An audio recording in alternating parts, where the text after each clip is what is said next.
Hello, everybody, and happy Monday. It's a marvelous Monday with a beautiful Brice. And I see that everyone, all the usual suspects, are in the chat. Hello, Dragonfly, Lisa D, and Jojo Awaken. So nice to see you.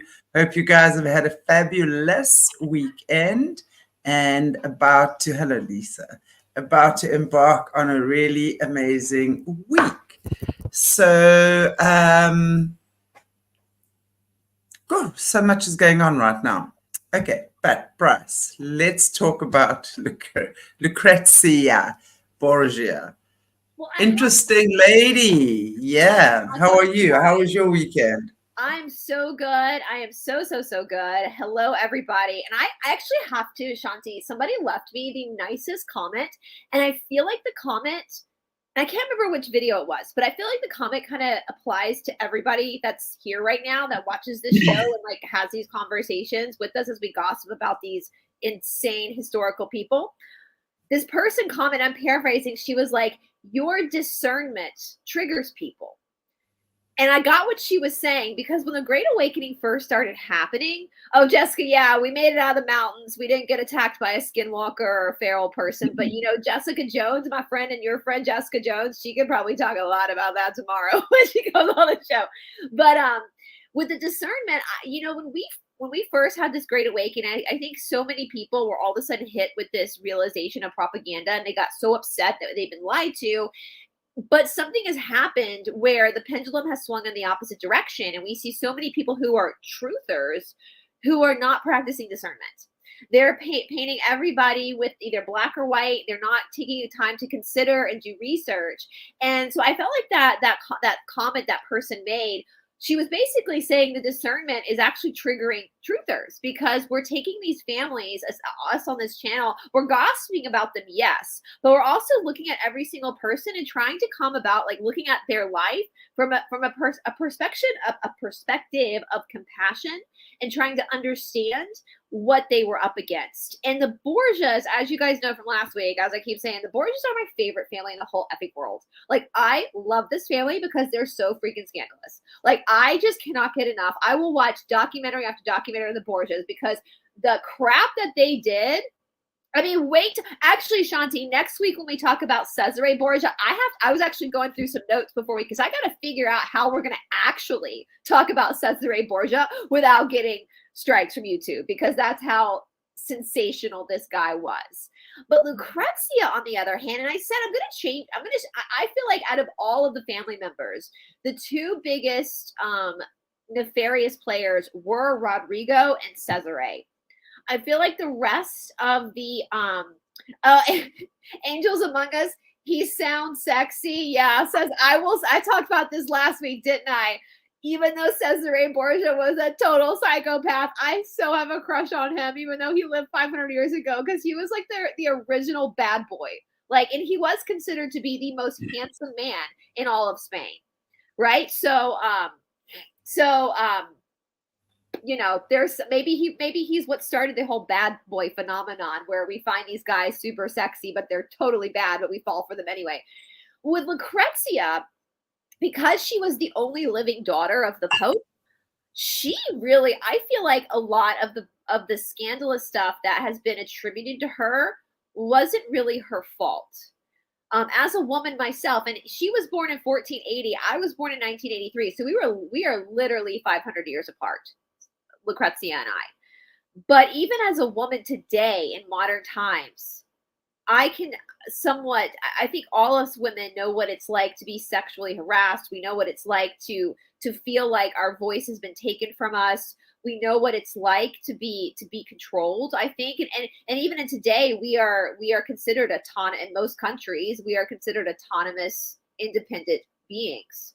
In this point in time in history, Lucrezia any woman was not an autonomous being, right? It's like my first trip to India, I've been to India hospital twice. And my first trip to India, I had to go to the hospital. I had a kidney infection and I had to fill out paperwork, and I had to bring, obviously you always do that in a hospital, but I had to bring my best friend with me, who is very gay guy.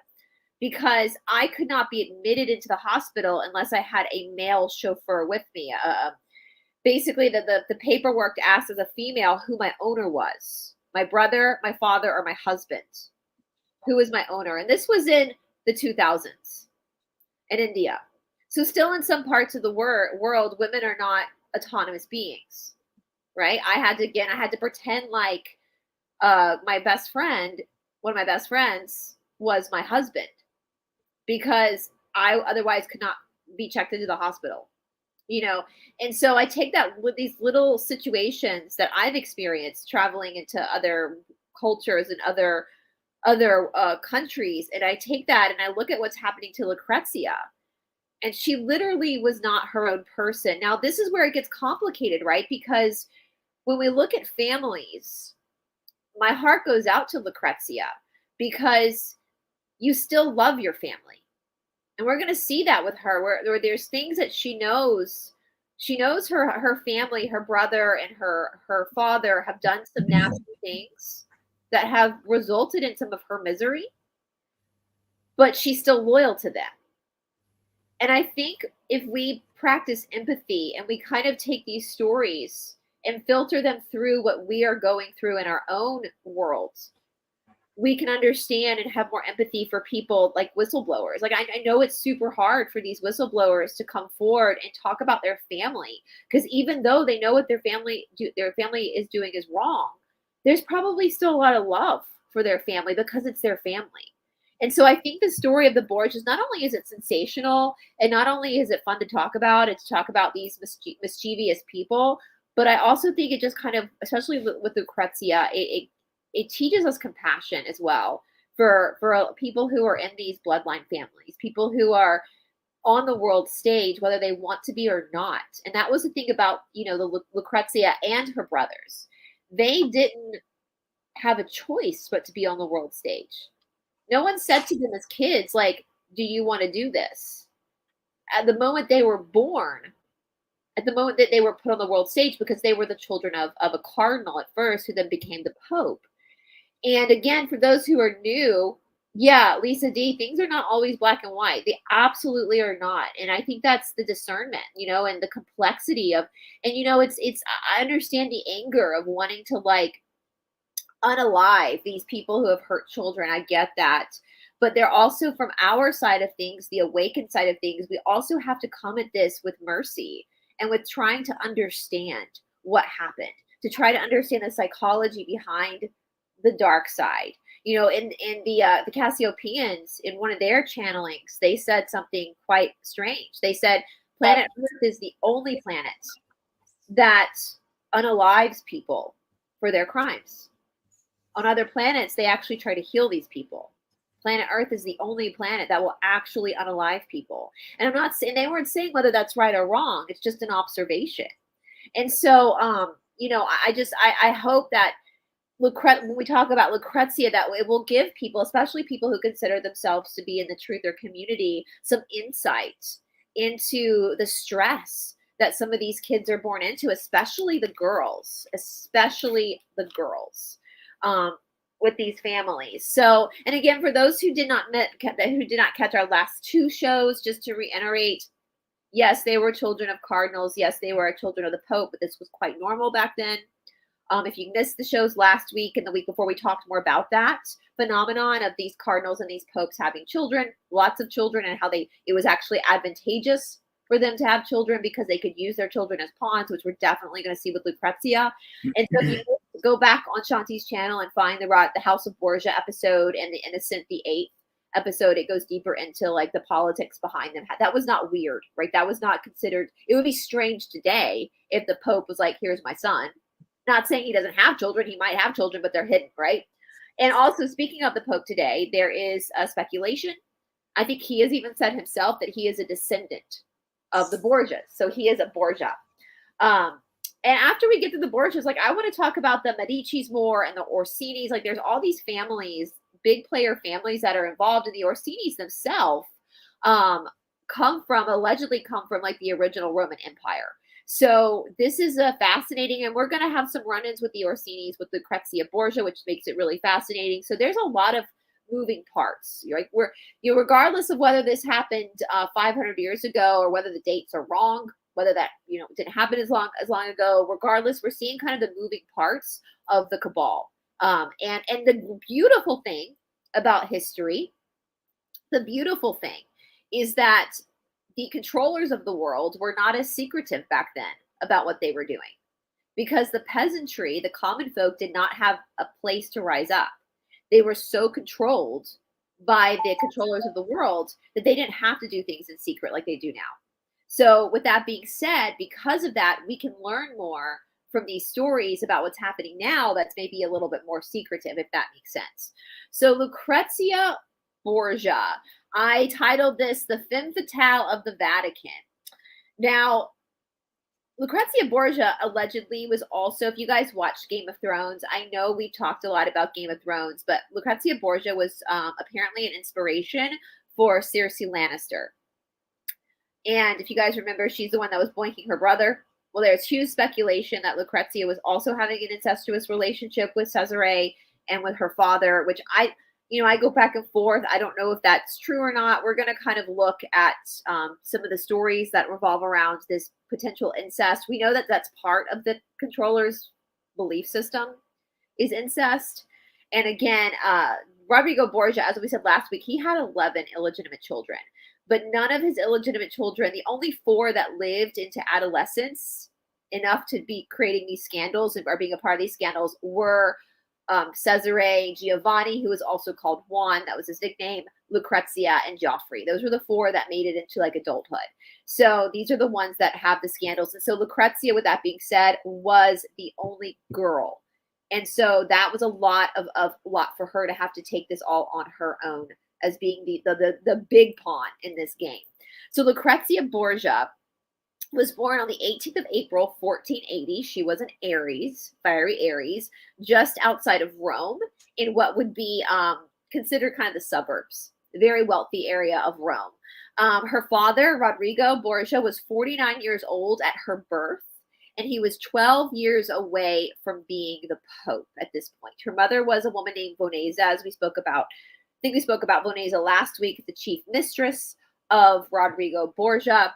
She received an education, and she received a very interesting education. So at this time, women are noble. So even though they're illegitimate children, they're still a part of the nobility. In fact, as we said last week, the children of cardinals and popes have more, are given more of a royal status than prince and princesses. So they're like the top notch. So Lucrezia, from a very young age, she was given a private education. So girls in nobility at this time were typically educated in convents. But Lucrezia was privately tutored by a woman named Adriana Orsini. So she was privately tutored by one of the female Orsini family members. Under Orsini, Lucrezia became fluent in Italian, Spanish, Catalan, French, Latin, and Greek. Now, Catalan was the language that was spoken in their house. So Catalan would have been her first language. It's a Spanish-based language. We know the Borgias originally hail from Valencia, Spain, from Aragon, the area of Aragon. However, for Lucrezia and her brothers, they were half Italian, half Spanish, because their mother was purely Italian. But of course, they take the father's name, so they are still considered a Spanish family. So she was privately tutored in the Vatican. So she didn't go to a convent. She was privately tutored in private apartments as a young child in the Vatican. Her education was considered top notch compared to most girls. Like, she was educated like a boy in this time. She learned politics. She learned how to have conversation. And this was done intentionally because at this point, I believe Rodrigo Borgia knew he was headed for the papacy, to be the Pope. And so he's got this one daughter, and she is going to be his biggest collateral.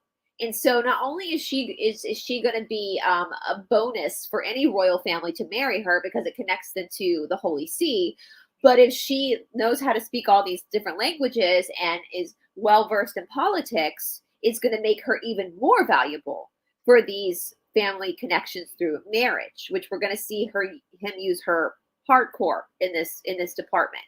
And of course, when the papacy, so for the noble family that marries Lucrezia, they then have the allegiance of Rome, of the Vatican.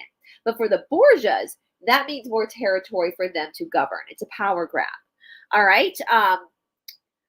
Lucrezia was also at this point the picture of perfection for the beauty standards of the Italian Renaissance.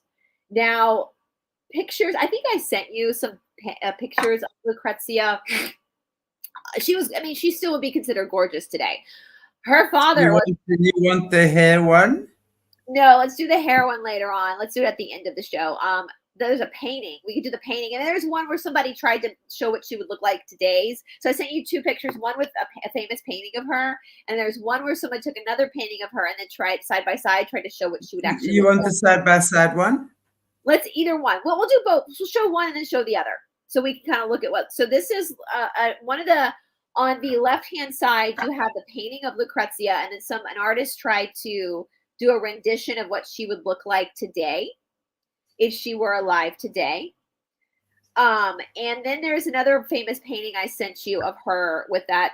She has her eyes closed. And that's on a lot of book covers written about Lucrezia, which I think that's a gorgeous picture of her.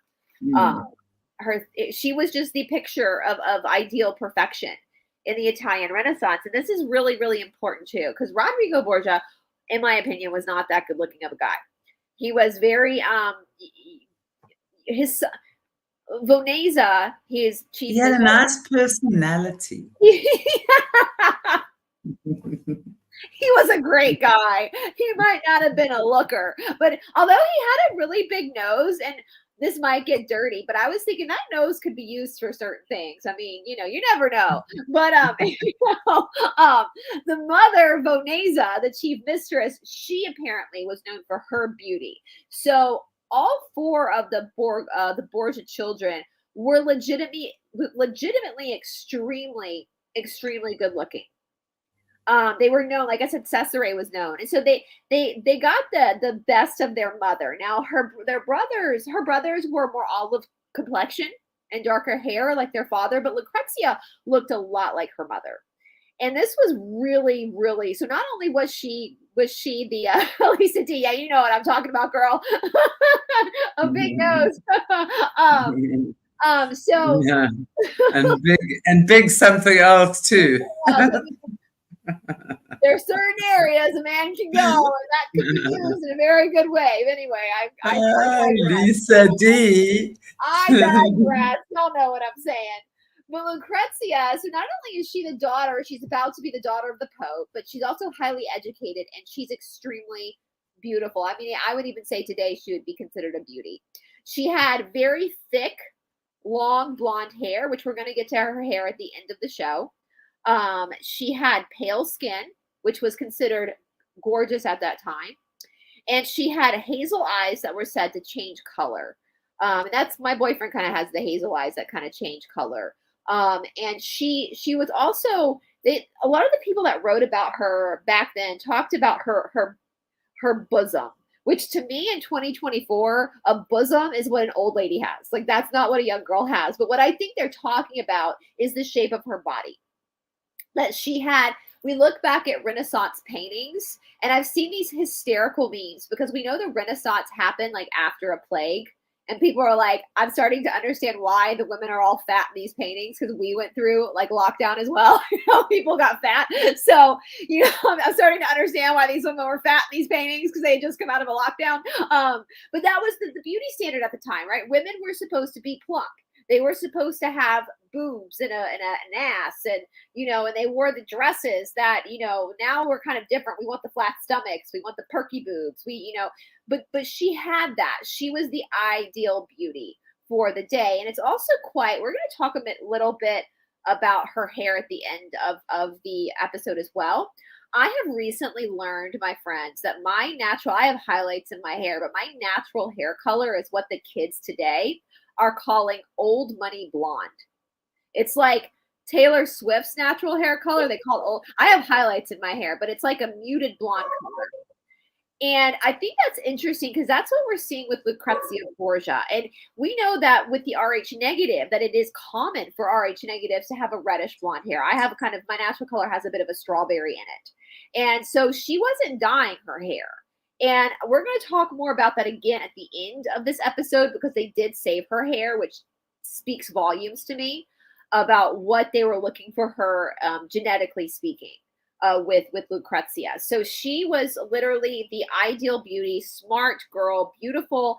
Her father, there is one of the things that really scandalized Europe at this time with her.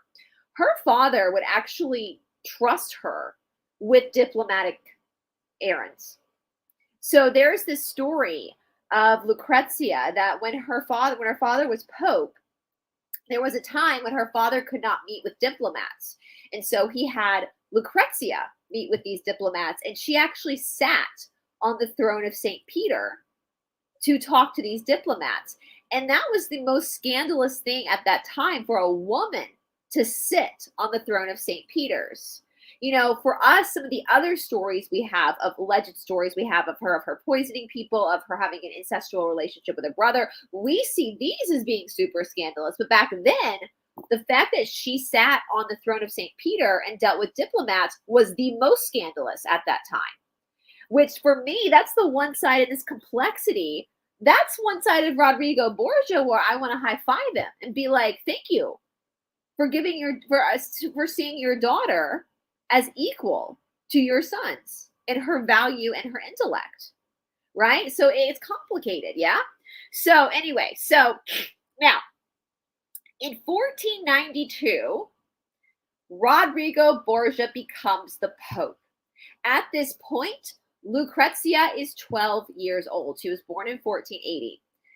And if you watch the Showtime, I think I mentioned this last week, but if you watch the Showtime series on the Borgias, with Lucrezia's first marriage, there is a line where Jeffrey Irons, who plays Rodrigo, talks about how Lucrezia was still playing with dolls when she had her first marriage.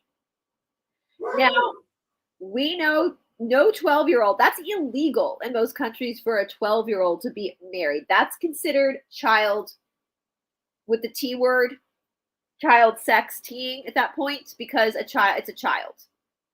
But back then, we know things were a little bit different. But even though she was 12, that was still young. She was still a child. So her first marriage was to a man named Giovanni Sforza. Now, the Sforzas, the House of Sforza, is the ruling family of Milan. So remember, at this time, Italy is different principalities that are at war with each other. So Giovanni was born in 1466. So he was 14 years older than Lucrezia. Now, I dated a man who, for a long time, had a long relationship with a man who was 15 years older than me. My boyfriend is 11 years older than me. I'm not saying that age difference isn't a big deal. Like when you're like 30 and your boyfriend or husband's 44, that's a different story than when you're 12 and a guy is 26. There's a huge difference between 12 and 26. Not much of a difference between 30 and 44. You know, so we're already seeing like she's being pawned off to a grown-ass man in a ruling family of Milan, and she's still playing with damn doll babies. She still got her Barbie dream house up. I know they didn't have Barbie dream houses back then, but that, you know, she's still playing with dolls. Yeah? Right. So now Giovanni Sforza had previously been married before. So he had already been married, but his wife had died. So this marriage brought the Borgias political power in Milan. Giovanni himself had a cousin who was a cardinal. And so the cardinal arranged the marriage with now the Pope between Lucrezia and Giovanni. Now, this is sick to me. This is absolutely sick to me, because a proxy marriage took place on the 12th of June, 1492. Now, what is a proxy marriage? They used to do this crap all the time with the royal families, now with the Vatican, where they will have stand-ins. So Giovanni married Lucrezia without Lucrezia even being there. Another person stood in her place to take her vows for her because she was 12 years old and playing with doll babies. Now, after they were married, Lucrezia had to stay in Rome for a year at the Vatican before she was allowed to actually be with Giovanni. because she was so young. Now, to me, and this is my speculation, I don't know, you guys, true or not, but that tells me that she did not have her period. That tells me that when she was proxy married to Giovanni Sforza, Lucrezia herself did not have her period. And back then, they based a woman's maturity on whether she got her period or not. And we know that girls get their period anywhere between the age of 10 and like 14. 12 is the general age, the typical age. So that means she would have gotten her period probably around the age of 13 was when she finally got her period. Could you imagine? I mean, when you first get your period, like you first get your period, and then all of a sudden you're shipped off to Milan to be boinked by a 27-year-old man. And you're a virgin, you've just gotten your period. I mean, this is disgusting. This is absolutely disgusting. And again, the fact I wonder how, when we're looking back on history like that, absolutely. And more we're discovering just how common this was. It wasn't just in some backward third world country that girls were being married off to older men and these ancient Arabs and, whatever, because I remember from my memory, that was always the thought, the old Arabs, these sheikhs, but I wonder if that was the norm for them. I think amongst political players, that was the norm. I think the peasantry probably had arranged some marriage as well but I don't know if it was forced upon women of an age, because I think that for peasantry classes, they need their children to work the fields and work the shops as long as they can before they're married. The daughters are married off, But yeah, these were white people. Like, I mean, look at Lucrezia; she was just as white as Shanti and me. And this isn't some like Arab country. This is the Vatican. This is the Pope's daughter. The Pope is supposed to be the representation of Jesus Christ on earth. That's his fucking daughter. And he's marrying her off to a freaking, I mean, this is pedophilia. It's legal. It's legal at this time, but that's what it is. And I'm not saying, and even though Giovanni Sforza he was very sketchy dude. I don't totally blame him because he was arranged as well. Like, I don't think he had much of a say in this either. Right? Even though we're going to talk about him because this was a horrific marriage. This was a horrific marriage. She was too young to consummate the marriage at 12 years old. I think that means because she didn't have her period. I think that's what they were waiting for, was her to get her period. Because in a lot of cultures, for a lot of time, the moment a girl gets her period, she's then considered in a lot of ancient cultures to be eligible for marriage. We don't do it that way. Thank you, God, we don't do it that way anymore. There's some rules around that now, So, well, I mean, on the surface, anyway, we know what happens behind the scenes. Right. I mean, it's just disgusting. But yeah.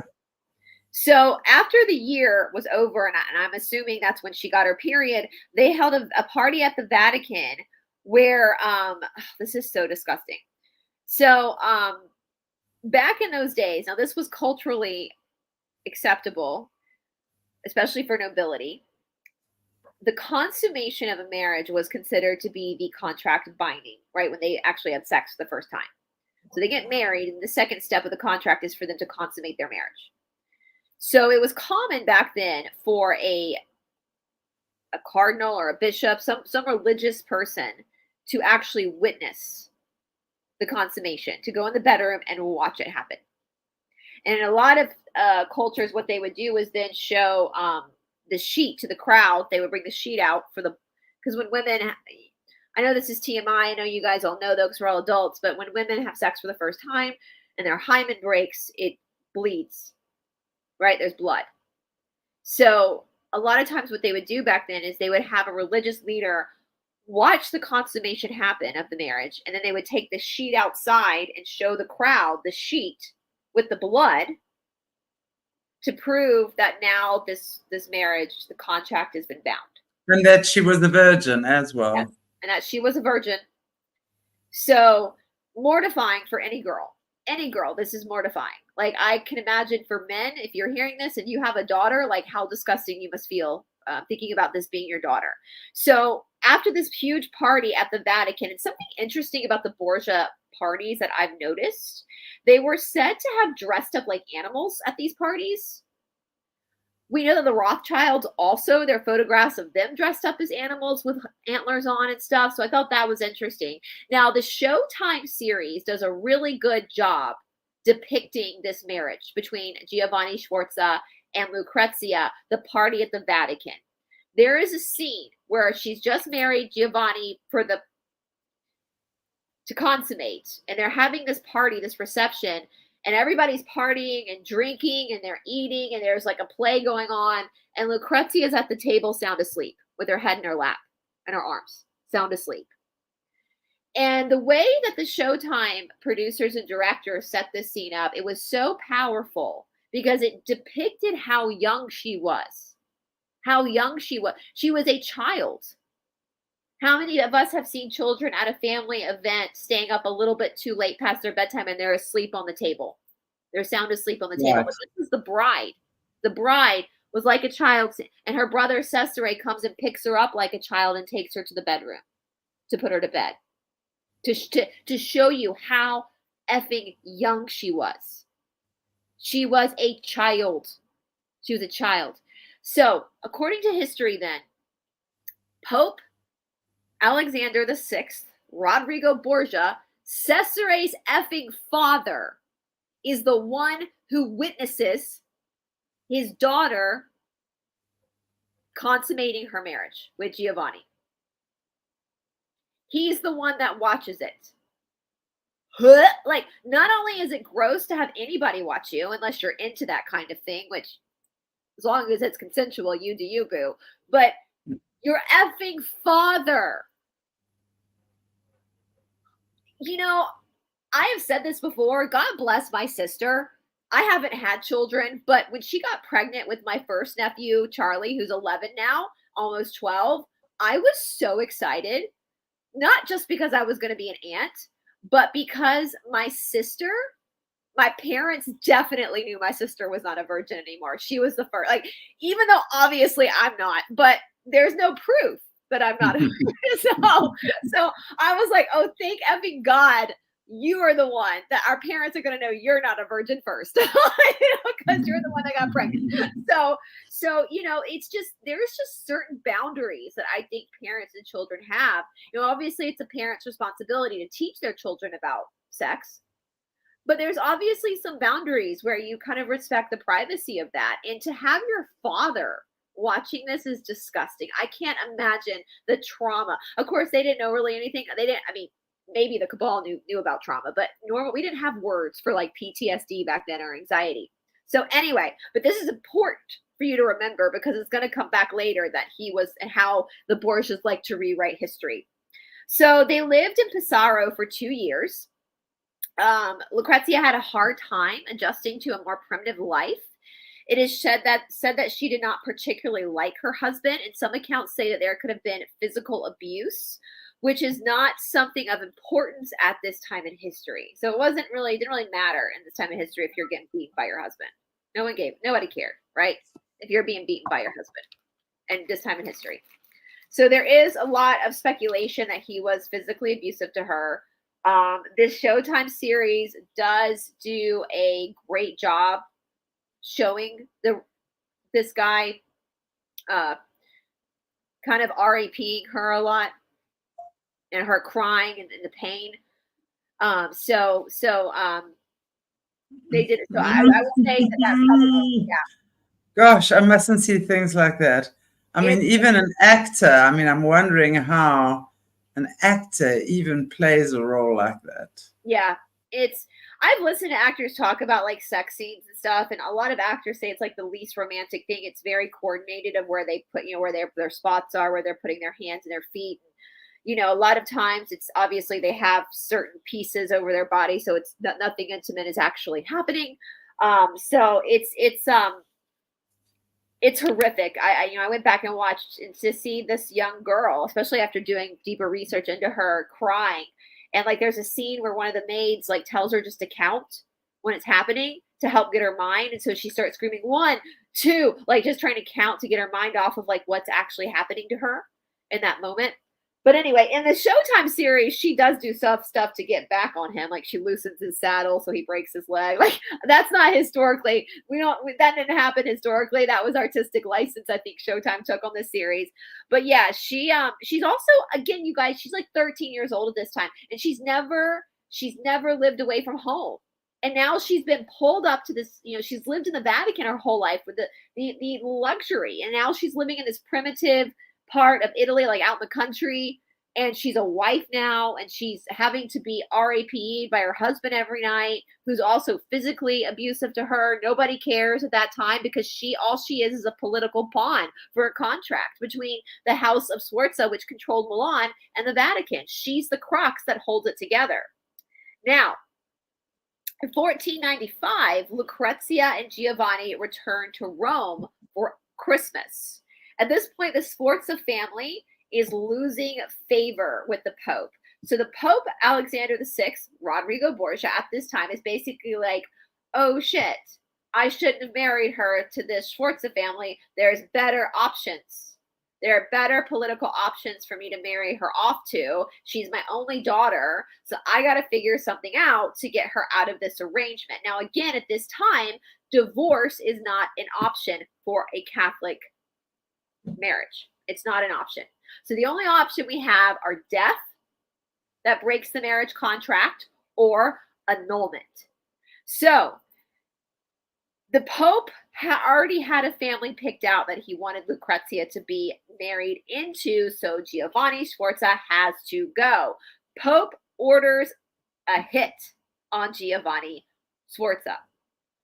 Now, it is believed that Cesare, which we'll talk about next week, Cesare, the oldest son, was one of the ones that did most of the hits he was the assassin.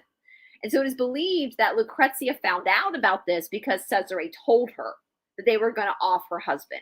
And this just shows you how kind-hearted, in my opinion, Lucrezia was, because even though she was being RAP'd and abused by this man and she was a child, she went and warned Giovanni that her family was going to kill him.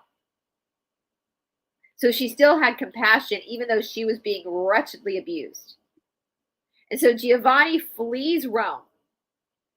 In 1497, the Pope goes, well, we can't kill him, so we're going to have to file for annulment. So Cardinal Sforza, Giovanni's uncle, is called to mediate the annulment. Divorce, again, is not allowed. The grounds for the annulment were that Giovanni was impotent, meaning... Right. The complete opposite. Obviously, he wasn't. Opposite. Yeah, wow. This was a mockery because Giovanni Sforza had children with his mistress. Like at this point, they all had mistresses because they were political, and he had children. He was not impotent. And he was like, I'm not signing this. I'm not telling the world that I'm impotent. Not going to happen, not going to happen, not going to happen. So finally, the Borgias were like, do you know who the fuck you're dealing with? If you don't sign this annulment, we're going to kill you anyway, and your family, and your kids, and your mistress. And so finally, Giovanni signs the annulment and agrees to publicly say that he was impotent and that they never had sex. Even though Pope Alexander VI, Pope Borgia, watched them and wrote it down. So now he's going to go back and rewrite history, just to remove Lucrezia so that she can be married off to someone else that's more advantageous for their political power. Now, here's an interesting kind of question. We can call this a mystery. At this time, they take Lucrezia to a convent, San Sisto Convent, for her to live while the annulment is being negotiated. The story for the public was that she's such a young girl. This is getting heated. We just want to protect her, get her away from why Big Bad Daddy and her brothers and the Sforzas work this out. The men are talking now, honey. The men are talking. The men are going to work this out, right? So they're going to send Lucrezia, who again is like, what, in 1497, she's 17 now. So she's been dealing with this man for 4 years. But she's still young. So they send her off to the convent. That's the story, just to keep her away from the gross battle of this annulment.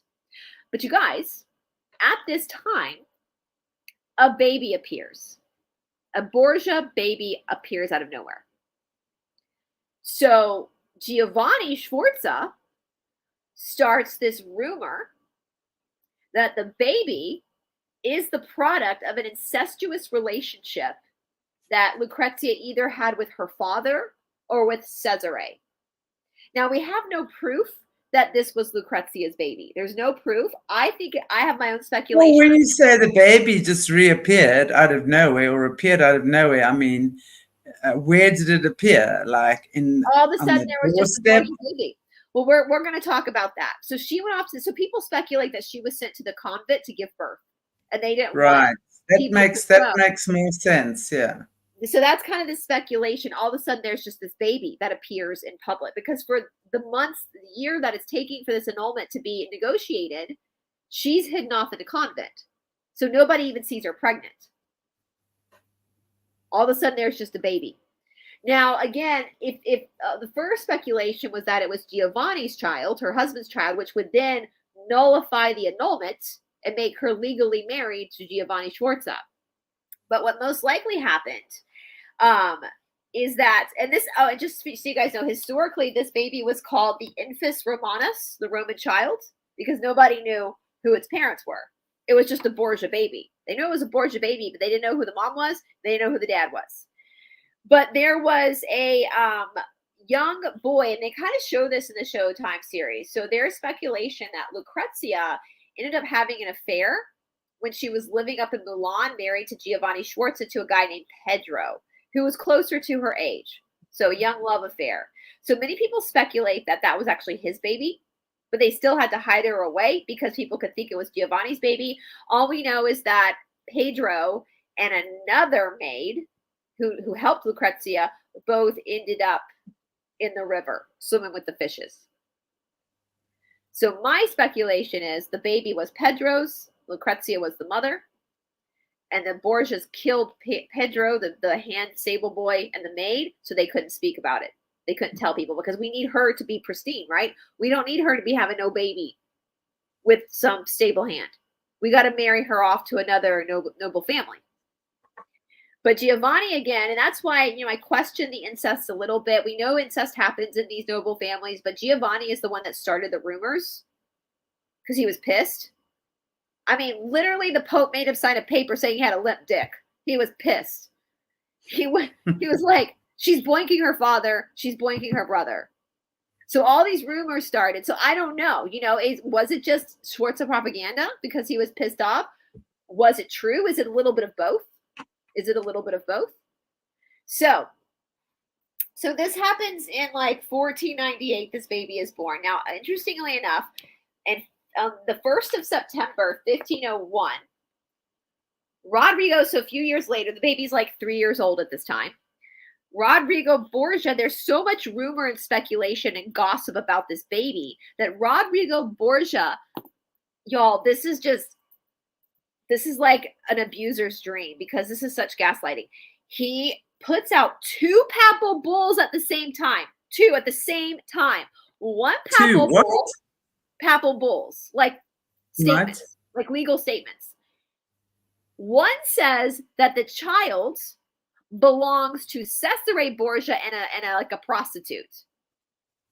The other papal bull says that the child is Rodrigo Borgia's child with another mistress. So on record, this child still to this day has 2 fathers and 2 mothers. To confuse people, and to me that just speaks volume. Like, what's that Shakespearean quote? I dare speak as she speaketh too much, or something. Like, they're doing too much. Like, it's obvious this is Lucrezia's child with the stable boy, because they're doing too much. Lucrezia introduced the kid as her half brother, though she does say this is my half brother. So saying that maybe following the narrative that it's her father's child, because if it was her brother's child, she called her nephew.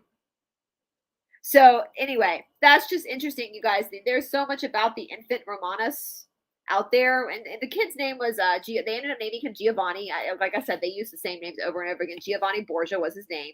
The Infants Romanus. He was accepted as a member of the Borgia family. So you guys, that's all. That could be a whole story on its own. Oh.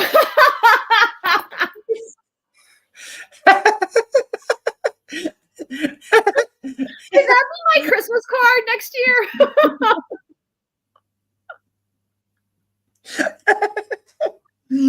Wonderful, how delightful. And I'm going to name you Lisa D. Lisa D saw you sneaking around the museum and she caught you on camera. So I want to just say you've been busted with your great big willy. I mean, Rasputin would have fit in perfectly with this lot. Let's just be real. I mean, Giovanni is jealous because Giovanni Sforza, like for the men that are watching, like how embarrassing is that? Historically, in historic documents, Giovanni Sforza had to say he had a limp dick. I mean, this is hot gossip, you guys. I love that, Lisa D. I want to make that my Christmas card next year. I'm going to send it to all the haters. For the Arab family. Merry Christmas, y'all. I need to show that to my boyfriend. He might be like, well.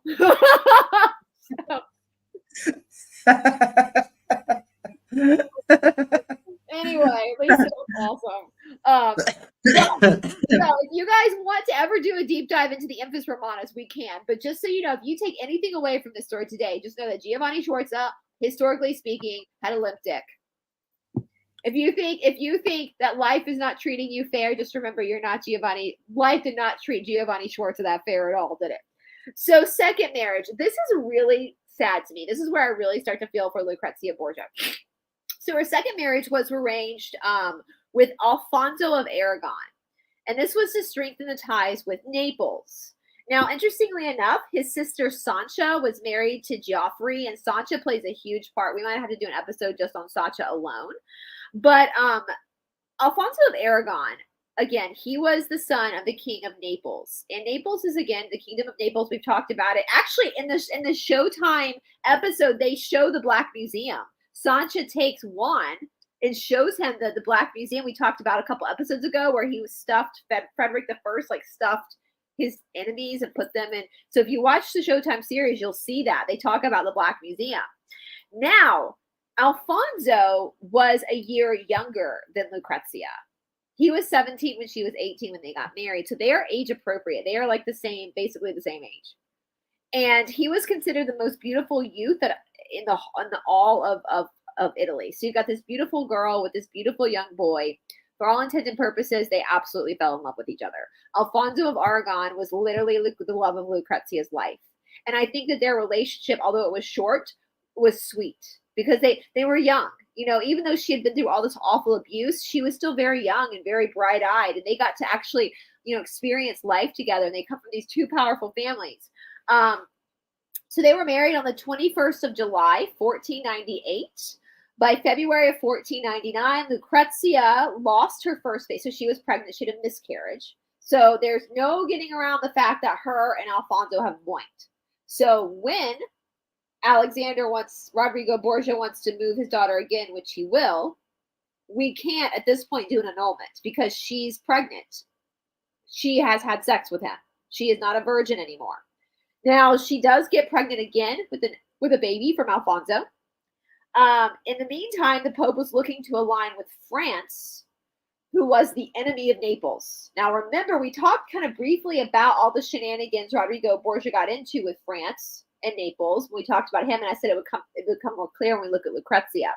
So he wanted to arrange Cesare, her older brother, to Charlotte of Albret, who is King John III of Navarre's sister. Now, we talked about Navarre a lot. And so he's trying to arrange Cesare to marry. Now, Cesare was a cardinal. We're going to get to Cesare and the brother Juan, who ends up dead, and then Cesare resigns from being a cardinal, and therefore he can marry now. That'll come with Cesare's episode. So now France is about to invade Naples.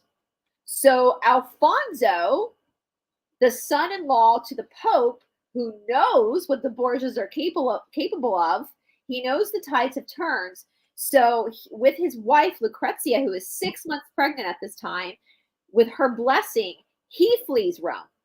Because Lucrezia and Alfonso are living at the Vatican because it's in the Kingdom of Naples. So he leaves Rome. Lucrezia is 6 months pregnant.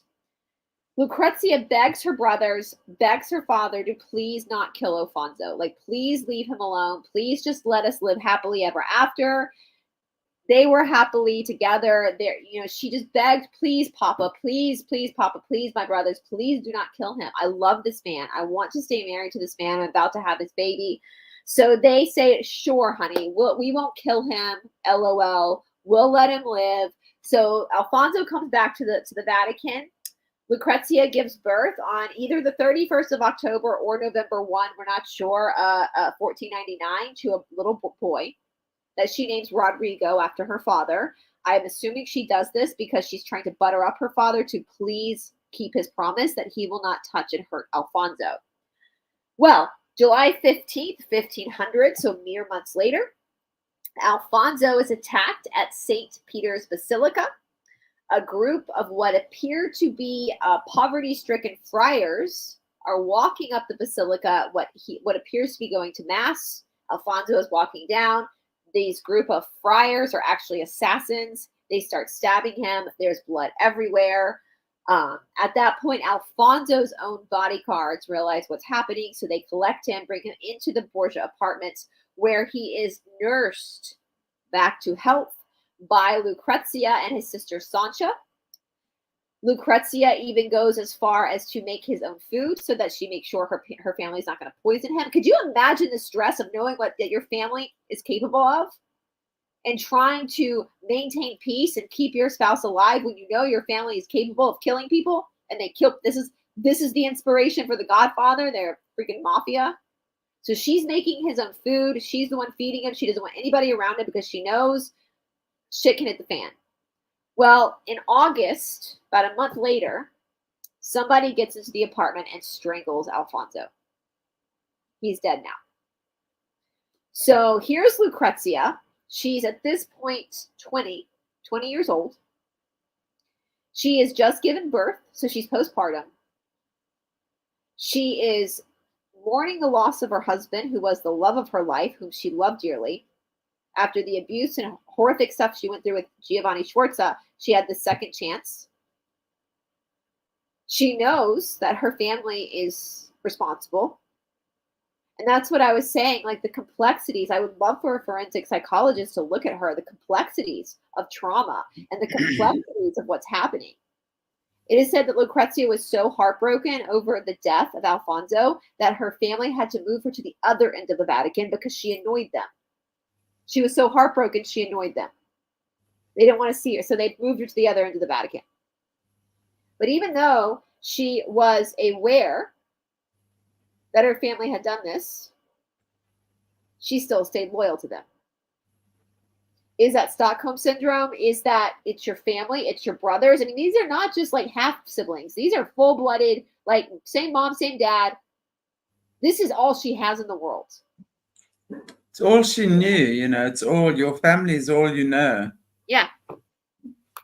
So, and this is also where, as JoJo Awakened brings up, this is also when we start getting the rumors of her poisoning people. There are rumors that she had a ring that was either hollow, or there was poison in the ring where she could just drop it in drinks, or there was a little needle where she could hug people and inject them with poison. This might be purely speculation. There's no proof. A lot of historians do not believe. A lot of historians say that that they don't think the incest was true, nor do they think that the poisoning was true. I can see both sides to it. I said on my show, I was like, you know what? After the hell that woman had been through, if she was dropping a little cyanide into some drinks of men who were going to RAP her, I don't blame her. I don't blame her. If that was what she had to do to protect herself, if that was her self-defense, she knew how this worked. She knew what was going on. And that is, again, what I keep saying, like, this is the wealthiest family in Europe at this time. This is the Pope. He is the kingiest of kings. He sits on top of the pyramid. Their whole life is glittered in gold and fine riches and velvets and silks and just diamonds and money. They just bleed money. but I would never want to be Lucrezia Borgia. I would Yeah. so much rather be the peasant that's just trying to find food for the day than be Lucrezia Borgia. I cannot imagine the pain that she was going through emotionally. I just feel like she was in such a state of PTSD. She was just trauma ridden. There is a famous banquet called I think it's the Chestnut Banquets that happened allegedly in 1501, which we're going to talk about more with Cesare, where it was basically like a sex party with that allegedly happened with Rodrigo Borgia, Cesare, and his sister, and they hired a bunch of sex workers and they got a bunch of nuns and they did all sorts of really heinous things, orgy-based things in the Vatican. We'll talk about that more next week with Cesare because, and some historians don't think this banquet ever happened. They think this was again another propaganda that was spun by their enemies. I don't know. I can see it being both sides of the story here. But if it did happen and Lucrezia was there, I have a feeling she was forced to be there. And maybe sometimes she went to these things to protect other women, to like keep an eye on what was actually going on. So I don't know. But again, we'll talk about that more with Cesare because again, Lucrezia Borgia is in no control. Like she has no control over her life. She has no control over who is banging her, boinking her. She has no control over where she goes, where she's sent. So I guarantee you she has no control over whether she's going to an orgy or not, conducted by her father and brothers. And so I'm going to save all of that stuff for Cesare. Now, interestingly enough, a lot of historians talk about with the sensations and the scandals of the Borgia family, a lot of times Lucrezia is the one that carries the scarlet letter. Like she's the one that's been labeled the femme fatale historically. But in reality, that probably happened because she's the woman. And the woman is always at fault, right? The Eve ate the apple, right? But in reality, Lucrezia is the most innocent of them all. And even if she knew what was going on, she had no power to change it because she's not even considered her own person. She's not even legally, no woman at this point is an autonomous person. Yeah. The cow has more rights than the woman does. So yeah. I appreciate a lot of these historians kind of speaking up for Lucrezia in modern times and being like, I understand the last 500 years. Historians throughout, the 1700s and 1800s labeled Lucrezia as the femme fatale, and she was the poisoner, and she was just the Black Widow of the Vatican. But let's be real. No, she wasn't. Let's give credit where credit is due. What power did she really have? The peasant on the street had more power than she did. Yeah. All that glitters is not gold. Exactly. So she ends up third marriage. just a pawn, a pretty pawn living in the Vatican. Yep. She is an asset to her father and her brothers.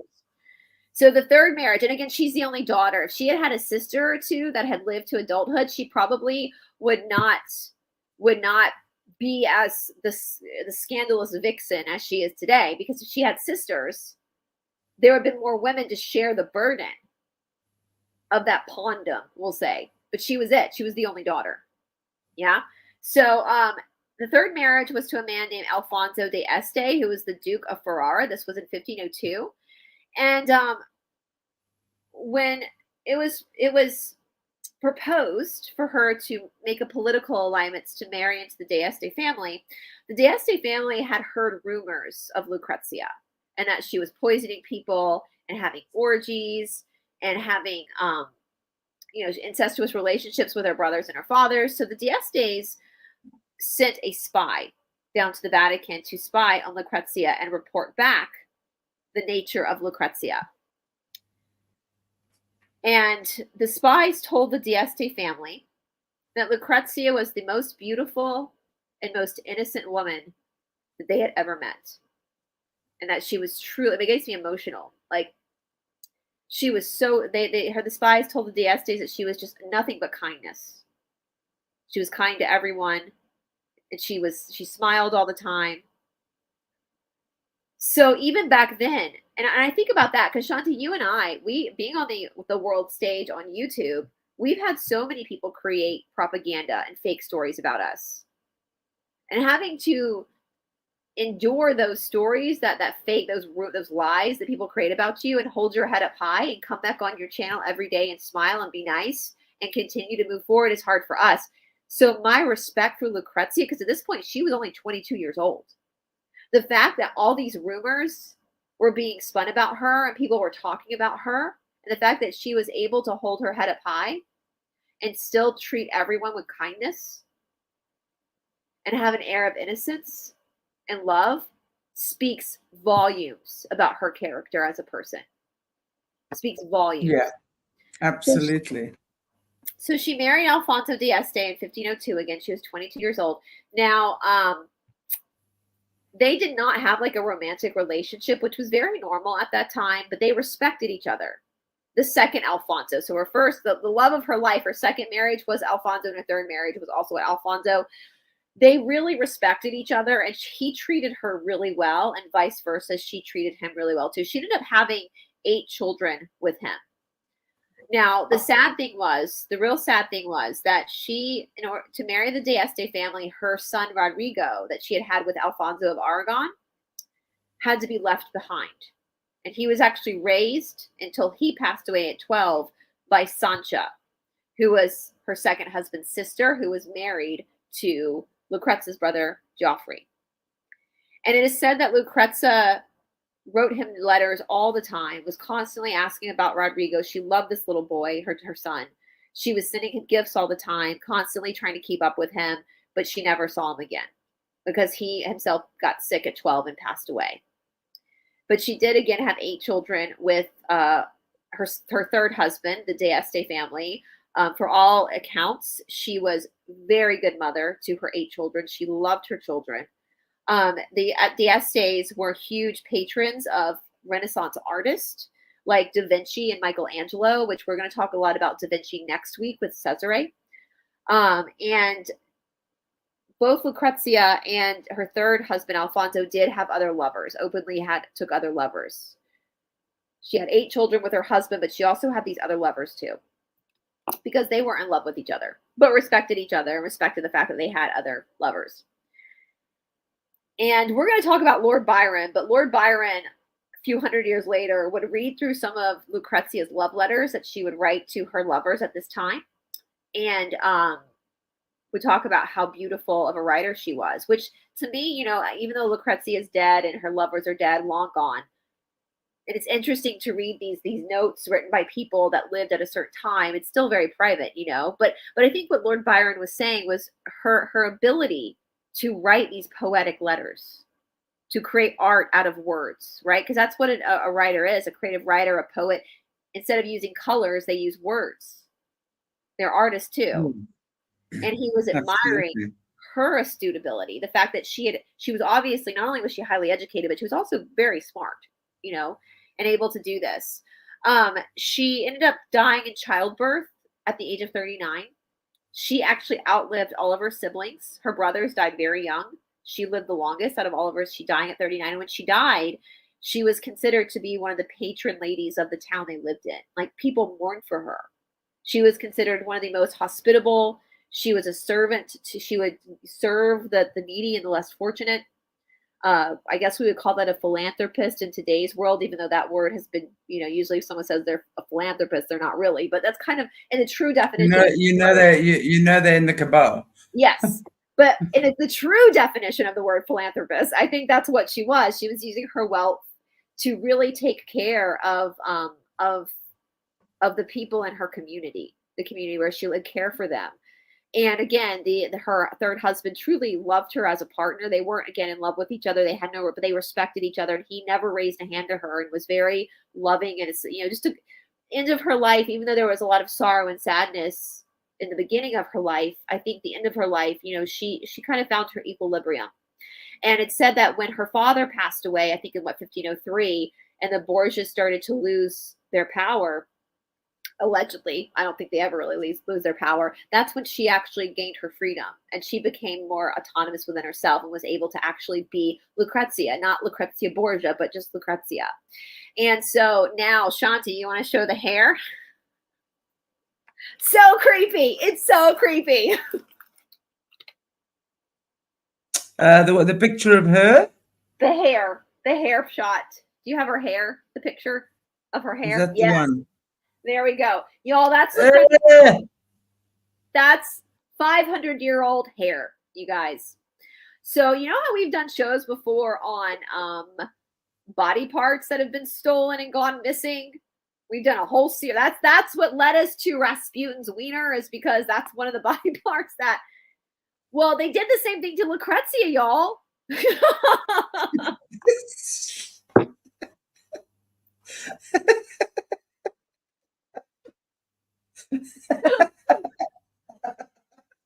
Now I've got that Rasputin song in my head. Rasputin only wishes he had Lucrezia Borgia. Well, you were talking about this offline. What can you get from hair? What's the biggest thing you can get from a hair follicle? DNA. DNA.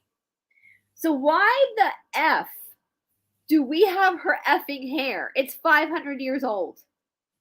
But what's also creepy is, I mean, we were also talking about it off air, in Salzburg in Austria. There's the Mozart Geburtshaus, birthhouse of Mozart, and in that place they also have pieces of his hair. They have like his wallet or purse, or whatever, something like that, clothing that he wore, lots of his baby, like rocking bassinet type thing. But no, there's lots there, but his hair was one of the things that they also. I can understand like taking hair from a 500-year-old corpse just to like analyze it, to understand like what maybe they were eating back then, like maybe understand more, like, because we can do more sciencey stuff now, and looking at that for us to understand like the evolution of humanity, or maybe what killed the person, if there was something that a mystery as to how they passed away, did they eat a poison, whatever. But even Lord Byron stole some of her hair. That's creepy. If you're using a body part of a dead person to understand, to have a better view of like how to evolve humanity, or where we come from, that's one thing. But to hold on to a body part for some like romanticized. Yeah, absolutely. And I'm just thinking, because the hair, it's like your antennae. Yeah, it's part of your nervous system. Yeah, exactly. And that's why, when you talk about the hair standing up on the back of your neck, it's your nervous system warning you. So your hair is actually, I'm wondering why, other than the DNA, the hair is actually so important. So important. And the fact that they shared hers, and she was known, like that is, we know she was beautiful. We know she was known for her beautiful hair and her long, thick, blondish hair. And it just, and as I said, when it comes to like the Rh negative, which we know, Shanti, you and I are both Rh negative. We know a lot of the controllers of the world, they love their Rh negatives. You wonder, is there something about her bloodline specifically that they're looking at, that they're trying to take from, a magic about her that they're trying to take from? I don't know. I know when we get to Cesare, there's not much of Cesare left, which we're going to get to that with Cesare, but it seems like she's, besides Rodrigo, who was a pope and was buried as a pope would be buried, she's the only one that seems to have like leftover body parts remaining. And it's just creepy. It's like, why do we need to save 500-year-old hair? Like, it's just, and I was laughing off camera. I was like, if you took some of my hair after I died, listen, all you're going to find in there is like marijuana. Yeah, exactly. You're going to have to, you're going to be a stoner for a while. Yeah, you're not going to find any, it's going to be so jacked up and messed up. So yeah, or part of her soul. I just can't imagine wearing a wig made from human hair. How disgusting is that? I've had hairdressers ask me when I go to India, because that's where they get the hair from yes, to like bring hair back. I've had hairdressers ask me that, to bring it back, because it's cheaper if you buy in India than if you import it here. I would have a hairdressers ask me. I never did it. I never brought back the hair. I was like, listen, my ass is not getting stuck in customs because of some damn hair, So yeah. One friend has the most stunning hair. I've never seen anyone with hair like this. It's long and jet black and grows like tumbleweed and is curly, but perfect. The perfect ring curl all the way down. And she lived in London for a long time. And they used to pay her then £500 for her hair. and she used to go donate to her. And because it grew so quickly, within like a few months, she was back there again. Yeah. I mean, I can understand for like cancer stuff. Actually, I saw somebody posted like their niece asked them, like, if I get cancer and I have to wear a wig and it's somebody else's hair, or no, she said, if I donate my hair to be made into a wig for another person who has cancer and that person commits a crime like murder wearing my wig and my hair gets left at the scene, am I going to? And the kid was like, my niece is actually really smart because no one's ever thought about that before. Exactly. It's you've had 6 strands of hair at a crime scene in Texas somewhere. Meanwhile, I live on the ass end of Africa. Yes. And all of a sudden you're indicted because your DNA isn't because somebody had a wig with your hair in it. You're like, listen, I gave to Locks of Love. This is my defense. I gave to Locks of Love. I don't know who the hell has my hair. But yeah, it's and the guy was like, I never thought about that before. And my little niece just was like, so if I give my hair and somebody commits a murder and they leave my DNA behind, am I going to be charged with this murder? So, interesting. But I don't even know. It makes me speculate if we know that they have her hair and her hair is still in a museum. Like you can go in the town where you can see her hair if you want in the museum and some of her love letters and all that kind of stuff. But if that's what's on display, it makes me wonder if they don't have more of her body parts, if they don't have more of her stored somewhere. I mean, she's always been hierarchy, so it wouldn't surprise me if that is the case. Wow. And I'm gonna go. Somebody, I think it was somebody said it and made a really good comment. Let me find it.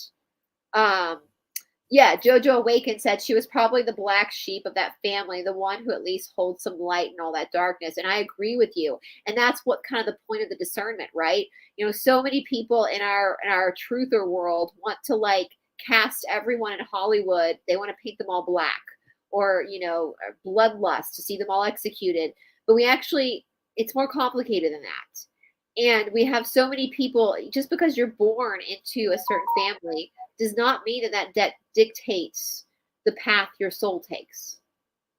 That you have free will choice. And it seems like Lucrezia Borgia actually did have a moral compass and she did have empathy and compassion, but she was stuck in an impossible situation. And the fact that her contemporaries at that time, the people that she served in her community loved her. The people in her community, the people she served. She lived a life of service within her third marriage, of totally in service to other people. And so it just, Jojo, I don't know if they trapped her soul. I think it's pretty hard. I mean, I know that's possible, but I think it's pretty complicated to do that. And I would hope that if anything, they just want an essence of her, magic, if you will. I would hope that life would be fairer than that, and she would be granted her. Excuse me. That was funny. I was like, well, there's the cat's ass. I would hope that, according to the law of one, we're that's not as possible. It's not as easy to do that as you think it is. You have to be more of a willing participant to have that happen. And hopefully once she passed away once she left her body, hopefully, she was such service to others that hopefully she got to move on to her next whether that's still in the third density realm or up to fourth density. So, yeah, so I really hope that Lucrezia Borgia's story is a story of caution when we look at these families and understand that just because somebody bears a last name does not mean that they are doing the things that maybe their family has done. Look at the whistleblowers. All the whistleblowers we know come from these families. If Lucrezia Borgia was living today, would she be a whistleblower? If she had more autonomous power at that time, her hands were tied. There was nothing she could do. So I just hope that again that this is a cautionary tale. That we're not, as quote unquote truthers. I hate that word. I hate that freaking word. But it's, that's what we're called. that we don't turn into to what they are, that we don't become so bloodthirsty, that we just want to see people executed because they were born to a certain family, you know, that we actually give every single individual the right to show their own free will. So, and I fucking love the fact that your cat's ass was just on the camera. I think that was cool.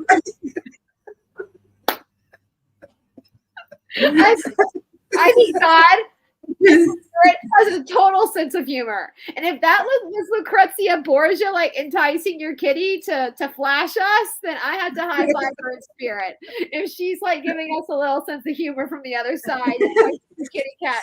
I can't even believe it, putting her ass to the camera. I couldn't believe it. She's been standing here scratching the back of my chair because I haven't fed her yet. Oh. So like, stop talking about this freaking girl and give me my effing food. I told you for some so 100%. This is so embarrassing, you guys. So it only would happen with Catherine Edwards whenever I'd film with our friend Catherine Edwards, and I told Catherine this, but my dog cannot be in the room when I'm filming with Catherine Edwards.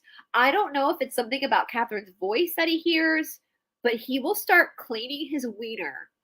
And it's so loud, and it's always with Catherine Edwards. You can hear it. He was like right beside me, like a hole in his wiener, and I'm like, oh my God, you sound like a demon, and you're literally sucking your. So he has to be out of the room whenever Catherine films, and I don't know if it's because it's the sound of her voice. I don't know if it relaxes him to the point where I don't know what it is, but I'm like, excites him. I'm like, for some reason, Catherine, Robbie wants to like get his wiener out whenever you come on camera. So, and he'll lay, if he's in the room, he lays like right here. His toys are like right there, but he has to be out of the room when she films with me because it's embarrassing. It's literally embarrassing. So. Oh, wow. Okay. Wow. Great show today. Thank you so much. And then we look forward to Monday next week. You will not be here on Wednesday. So we don't have, guys, I'm not sure if Jesse's back on Wednesday either. I will confirm that tomorrow. But we do have Jessica Jones tomorrow. Who else? Gosh. I definitely want to get a beer with all you guys, but Lisa D just put a lipstick up on the comment section, and that just made me laugh so hard because that's what we call dogs willies when is the lipstick. I can't wait to get it with all you guys. You guys have this sense of humor that we all have the same sense of humor. I love the fact that you guys can laugh at this stuff. So I just want to thank you guys because there's so many people in this world right now that take shit way too seriously. And part of being of the light is being able to laugh. And even though this is a serious thing, it's also fun to laugh as well. Because being human is kind of funny. It's kind of funny that humanity is kind of funny. So and humanity is wonderful. Humanity is wonderful. So if you have a male dog, you know, you do, Lisa do. If you have a male dog, you absolutely do know. And my dog is a short-haired dog, and I always say that to my boyfriend. And they have no shame. I mean, there's no shame. There's no like consideration for anyone around them. If my dog is upset, Ravi is obsessed with women. Like he loves women, and it's because women rescued him in Africa, and they were pawning over him before, oh, cute puppy, But whenever we're out, like Ravi learned how to kiss. So like he'll come up and like put his snout on you and then move away. And we couldn't figure out what he was doing. We figured out he was kissing because we kiss him. And so we will be walking down the street and he will literally just kiss women. And they all think it's adorable. I'm like, you better be so fucking lucky you're a dog, because if you were a human man, you would be in prison right now. So, because you just kiss all these women. Exactly. So, he's a player. Yeah, such a player. Robbie the player. He hates when Todd hugs me. He doesn't like when Todd touches me. He gets exactly. He's babe. I'm his. I'm not. Yeah. I'm his. My boyfriend can sleep on the dog bed. Robbie and I get the bed. So anyway. Oh, lovely. Okay, everybody, all our beautiful viewers and viewsters, thank you so much for joining us again for another Magical Mondays. Really cool. Brice, thank you, thank you. I'll see you guys tomorrow with Jessica Jones, the Cryptid Huntress, again. Looking forward to seeing her. She's such a fun guest to actually have on. All these creepy creatures of the night. Jessica. Y'all, and Jessica is just as funny in real life too. She is awesome. Awesome. Yeah, you can just see the way she is on her channel is the way she is as a person. She's funny too. When she is like, I mean, she's funny on air too, but when yeah, I cannot wait for you guys. We should do just a big old get together with all of us. I think Shanti should come to the United States and Jessica should take Shanti Bigfoot hunting. Exactly. I don't want to go that sort of stuff. I'm sad. What do you think? You're not coming along Bigfoot hunting? My camping is the hotel. I'll be in the hotel down there.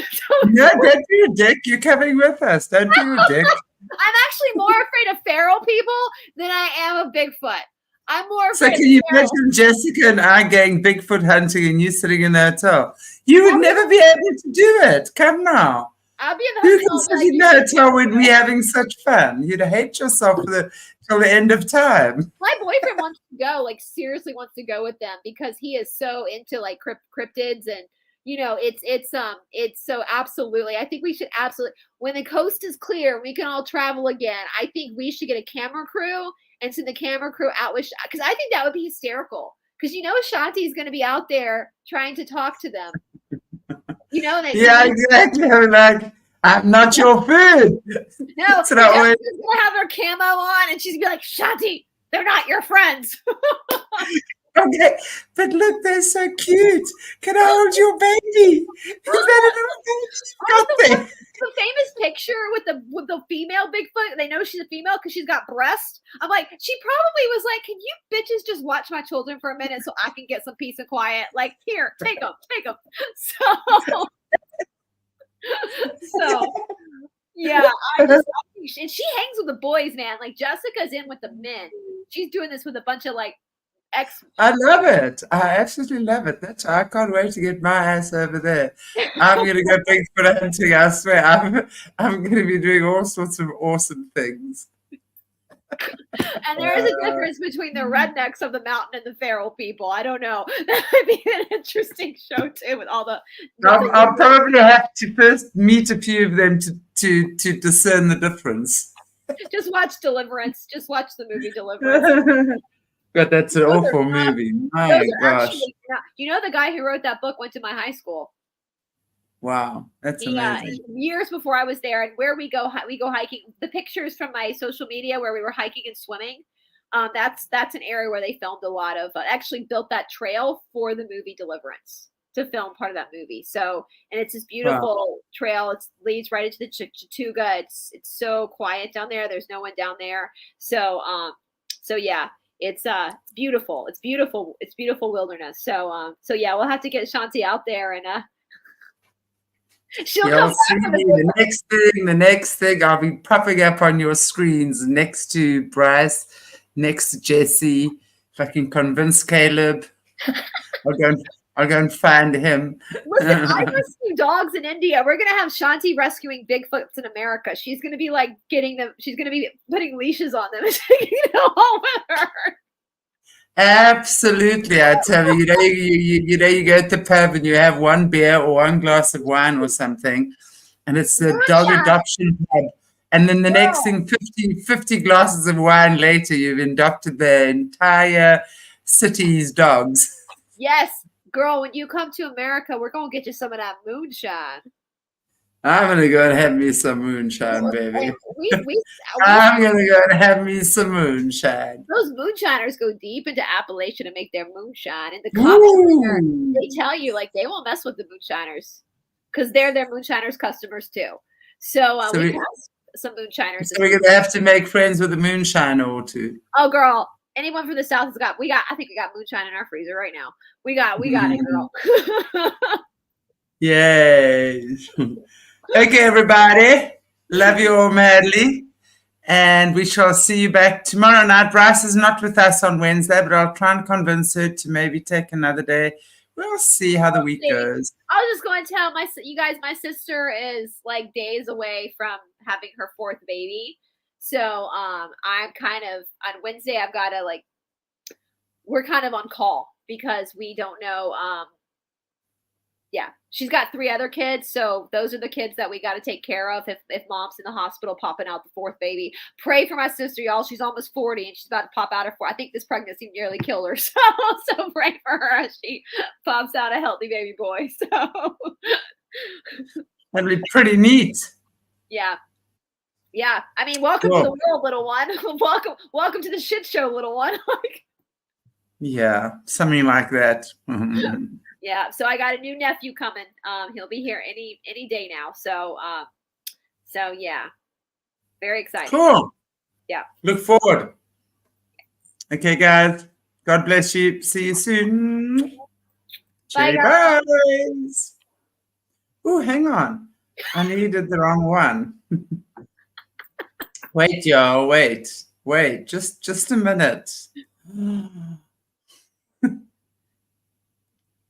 Okay, bye.